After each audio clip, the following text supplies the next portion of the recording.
আমি কিন্তু আমাদের দেশের খুব কাছাকাছি আছি, চট করে ঢুকে পড়তে পারি।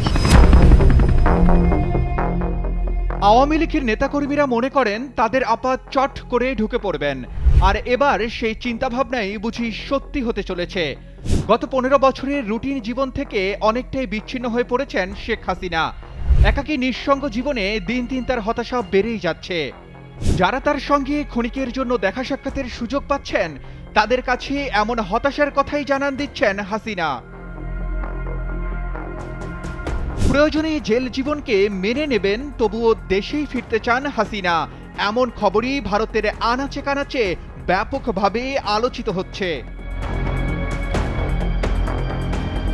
ভারতে খুব বেশি যে ভালো নেই হাসিনা, সেটা আঁচ করা যাচ্ছে ভারতীয় সমাজ পাতার বয়াতে। একাকী নিঃস্ব জীবন আর কত ভালো লাগে, ইয়োগা আর বই পড়ে কতটা সময় কাটানো যায়, এ যেন সাজাবিহীন জেল জীবন। পরিস্থিতি বিবেচনায় দেশ ছাড়লেও এখন তার মনে উকি দিচ্ছে নানান কল্পনা।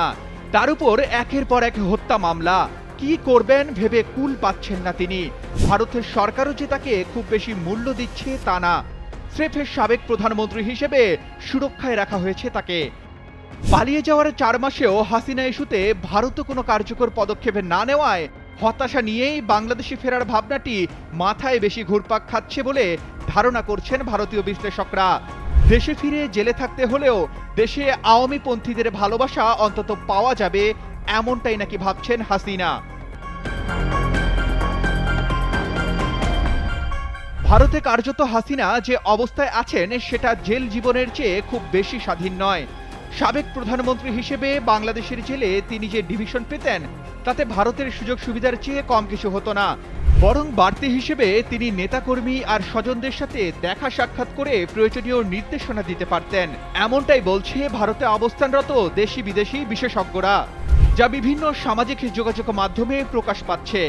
বর্তমান রাজনৈতিক পরিস্থিতিতে দেশে ফিরতে চাইলেই কি হাসিনা তা পারবেন? এখনো আওয়ামী লীগের বিরুদ্ধে দেশে খুব বিক্ষোভ চলছে, তাদের দলীয় সংগঠনও ছত্রভঙ্গ। শেখ হাসিনার বয়স আজকের চেয়ে 10 বছর কম হলে তবু হয়তো মনে করা যেত তিনি দেশে ফিরে দলের হাল ধরবেন, কিন্তু এই মুহূর্তে সেটা প্রায় অসম্ভব বলেই মনে হচ্ছে। আওয়ামী লীগের তৃণমূল নেতাকর্মীরা এখনো প্রত্যাশা করছেন তাদের নেত্রীর দেশে ফেরা। এখন শুধু সময়ের অপেক্ষা।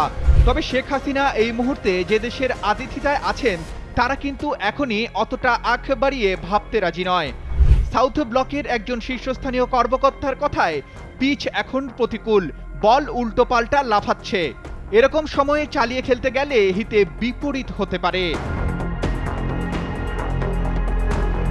এখনো বরং ধৈর্য দেখানোর সময়, ফলে প্রতিপক্ষের সবুজ বলের জন্য অপেক্ষা করাটাই শ্রেয়। রাজনীতির উইকেটে পোড় খাওয়া ব্যাটার শেখ হাসিনাও নিশ্চয়ই এটা জানেন, এবং সে অনুযায়ী উপযুক্ত সুযোগ এলে তবেই সেটা কাজে লাগাবেন। 5 আগস্টের চরম নাটকীয় পরিস্থিতিতে শেখ হাসিনা যখন ভারতে পা রাখেন, দিল্লির বিশ্বাস ছিল তার এই আশাটা একেবারেই সাময়িক। ইউরোপ বা মধ্যপ্রাচ্যের কোনো দেশে যাওয়ার আগে এটা একটা সংক্ষিপ্ত যাত্রা বিরতির বেশি কিছু নয়। যে কোনো মুহূর্তে তৃতীয় কোনো দেশের উদ্দেশ্যে তিনি রওনা হয়ে যাবেন, কিন্তু বিশ্বের কোনো দেশ তাকে নিতে না চাওয়ায় সাময়িক বেকায়দায় পড়ে ভারত। আর 4 মাস পার হওয়ার পর হাসিনা ইস্যুর কোনো সমাধান করতে না পেরে ভারতও হাসিনাকে নিয়ে রীতিমতো বিরক্ত হয়ে যাচ্ছে। বাস্তবতা হলো, শেখ হাসিনা ভারতে কোনো গৃহবন্দীও নন বা রাজনৈতিক বন্দীও নন, আবার তাকে রাজনৈতিক বিষয় নিয়ে কথা বলতেও বারণ করা হয়েছে। সবার সাথে দেখা করতেও দিচ্ছে না ভারত সরকার। তার মানে কি, খোদ ভারতের রাজনৈতিক বিশ্লেষকরাই বলছেন শেখ হাসিনা বন্দী না হয়েও অবরুদ্ধই আছেন। Arman Ali, Daily Sun.